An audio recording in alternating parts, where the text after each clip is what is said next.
tiada takut menempuh badai, sudah biasa. Angin bertiup, layang berkembang, ombak berdebar di tepi pantai. Pemuda berani bangkit sekarang, ke laut kita beramai-ramai. Hai, apa kabar kalian di rumah? Sebelumnya saya awali dulu. Assalamualaikum warahmatullahi wabarakatuh. Semoga kalian tetap semangat dan selalu berdoa meskipun di musim pandemi ini. Mohon maaf ya, tadi suaranya jelek sekali. Ngomong-ngomong, siapa yang pernah menyanyikan atau tahu lagu ini? Nenek moyangku seorang pelaut. Kalian tentunya harus bangga mempunyai nenek moyang seorang pelaut yang banyak partisipasinya di zaman dahulu. Materi kita hari ini ternyata berhubungan dengan seorang pelaut. Ternyata negara kita zaman dahulu itu pernah berjaya di bidang kemaritimannya. Apa itu maritim dan apa saja kerajaan maritim yang pernah berjaya itu? Kita simak bersama-sama pembahasan pembelajaran pada ulasan berikut ini. Ya, siswa-siswiku, meskipun pembelajaran kita masih daring, pembelajaran jarak jauh, perlu diingatkan jaga kesehatan kalian dan terus taati protokol kesehatan. Semoga kita dapat cepat kembali berkumpul dalam pembelajaran seperti biasanya di sekolah tercinta kita, SMA Negeri 1 Candiroto. Baik, untuk pembelajaran hari ini, seperti yang Bapak nyanyikan tadi, apa hubungan materi kita dengan pelaut? Apa itu pengertian maritim? Dan apa saja kerajaan-kerajaan maritim yang ada di Nusantara? Baik, mari kita cari tahu dalam pembahasan yang sudah saya siapkan berikut ini.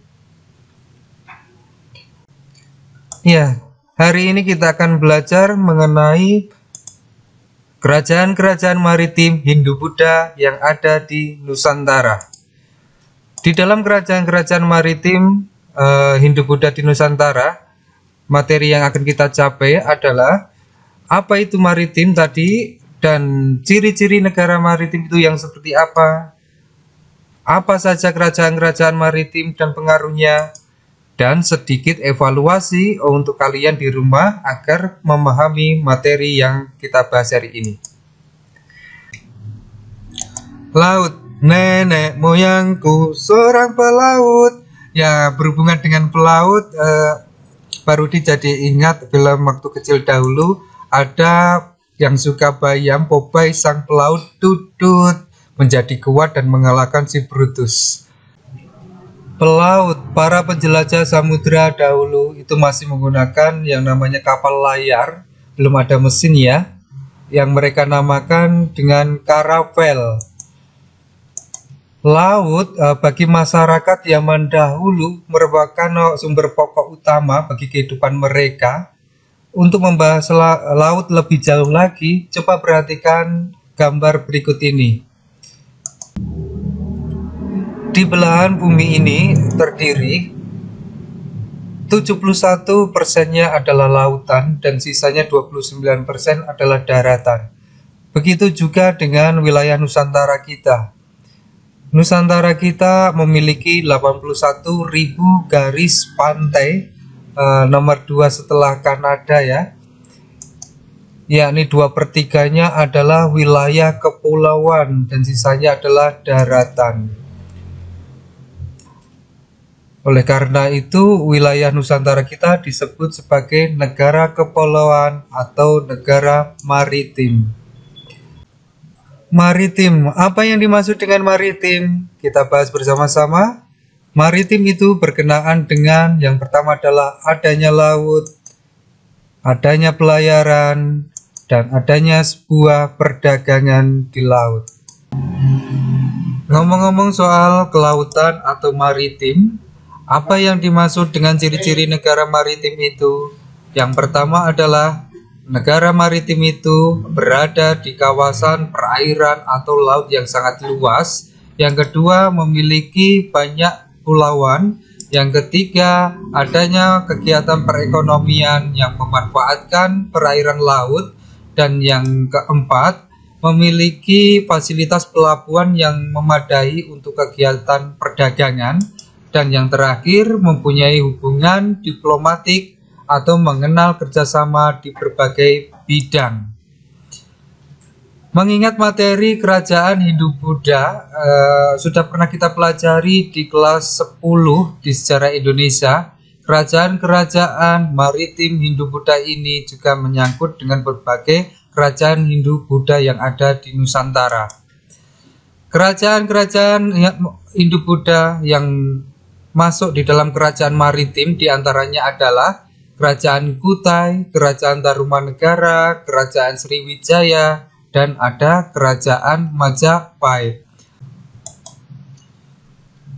Ya, kita ingat bersama-sama kembali kerajaan-kerajaan maritim yang akan kita pelajari. Puncak kejayaan atau masa keemasannya itu dipimpin pada masa Raja siapa?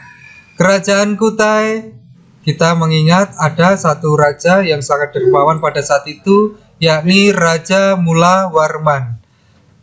Kerajaan yang kedua, Kerajaan Tarumanegara, yakni pada masa Raja Purnawarman. Kerajaan Sriwijaya, yakni ada dari Mataram kuno pada saat itu ya, dari dinasti Sailendra, yakni puncak kejayaan Kerajaan Sriwijaya dipimpin pada masa Balaputra Dewa. Dan yang terakhir Kerajaan Majapahit, ada Hayam Wuruk dengan seorang patihnya yang sangat gagah ya, ingin mempersatukan Nusantara di bawah panji-panji Kerajaan Majapahit itu, yakni Patih Gajah Mada. Dalam kerajaan-kerajaan maritim di Indonesia ini kita akan membahas secara lengkap. Yang pertama adalah corak agama dan kegiatan perekonomian kerajaan tersebut. Di dalam corak agama ada beberapa keyakinan pada masa kerajaan-kerajaan maritim itu, yakni ada keyakinan Hindu dan keyakinan Buddha. Di dalam kerajaan Kutai itu mengenal adanya kepercayaan agama Hindu. Taruma Hindu, Sriwijaya itu mayoritas Buddha. Kita masih mengingat ada salah satu bukti yang terkenal pada saat itu adalah Sakya Kirti. Dan ada kerajaan Majapahit itu saling bertoleransi kehidupan mereka, yakni ada umat masyarakat yang beragama Hindu dan Buddha. Dalam kegiatan perekonomian kerajaan maritim di Nusantara ini, kita bisa melihat kalau berkaitan dengan maritim, pasti mereka kegiatan perekonomiannya memanfaatkan perairan laut, yakni sebagai nelayan. Dan ya di sekitar wilayah kerajaan mempunyai daratan yang sangat subur, mereka juga bergerak dalam perekonomian agraris. Dikatakan sebagai kerajaan maritim, kerajaan-kerajaan ini tidak terlepas dari letak atau lokasi kerajaan yang berada di sekitar perairan. Kita bahas untuk lokasi kerajaan-kerajaan maritim ini, mengapa mereka maju di dalam bidang perdagangan dan agraris tadi. Kerajaan Kutai berada di sekitar Sungai Muara Kaman atau Mahakam, Kalimantan Timur. Ada Sungai Citarum untuk Kerajaan Tarumanegara, ada Sungai Musi untuk Sriwijaya, ada Sungai Brantas dan Bengawan Solo untuk Kerajaan Majapahit. Di dalam hubungan kerjasama dengan kerajaan lain, hubungan diplomatik kerajaan-kerajaan maritim ini bisa kita lihat ya. Kerajaan Kutai memiliki hubungan keagamaan dengan para Brahmana. Kita tahu para Brahmana ini pusat agama Hindu itu hanya di India. Para Brahmana ini tidak gampang untuk diundang untuk peresmian dalam acara-acara kerajaan atau pelantikan naik tahtanya Raja Kutai, seperti itu. Untuk Kerajaan Tarumanegara, ada dari catatan seorang saudagar Cina, yakni Fahin, mengatakan dalam catatannya itu dengan sebutan Tarumanegara Jepoti. Ada berita dari dinasti Sui, ada dinasti Tang, yang mengatakan di dalam catatannya ada tulisan Tolomo yang berarti Taruma. Untuk kerajaan Sriwijaya, adanya hubungan diplomatik bisa kita lihat adanya hubungan baik dengan kerajaan-kerajaan di India, yakni kerajaan Nalanda di Benggala, dan ada kerajaan Cholamandala pada awal pemerintahan munculnya kerajaan Sriwijaya. Bisa kita lihat kerajaan Sriwijaya ini memiliki hubungan baik dengan kerajaan Nalanda. Pernah kita pelajari di materi kelas 10 sejarah Indonesia bahwa Raja Balaputra Dewa mendirikan sebuah asrama untuk masyarakat Sriwijaya yang belajar agama Buddha di India. Yang terakhir, kerajaan Majapahit mempunyai hubungan kerjasama atau hubungan diplomatik, adanya hubungan dengan kerajaan-kerajaan besar lainnya di Asia Tenggara. Bisa kita katakan yakni ada kerajaan Champa. Misalkan di dalam silsilah kerajaan-kerajaan Majapahit itu banyak yang beristrikan atau mendapatkan jodoh dari beberapa kerajaan-kerajaan besar yang menjadi relasi hubungan diplomatik mereka. Dari letak sungai yang berada di sekitar kerajaan,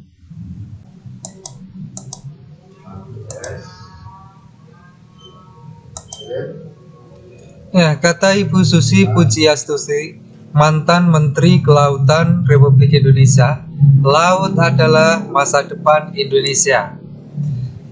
Stop memunggungi laut, mari kita sama-sama menghadapi ke laut. Kita cintai laut kita sebagai sumber daya alam. Untuk evaluasi kegiatan pembelajaran kalian di rumah, coba kalian buatlah di satu lembar kertas tulisan mengenai pengaruh keberadaan kerajaan-kerajaan maritim dalam berbagai bidang terhadap perkembangan kehidupan masyarakat pada masa kini. Demikian pembelajaran kita di dalam pertemuan awal ini. Semoga kalian tetap semangat mengikuti pembelajaran jarak jauh berikut-berikutnya. Sampai jumpa kembali. Saya akhiri. Wassalamualaikum warahmatullahi wabarakatuh.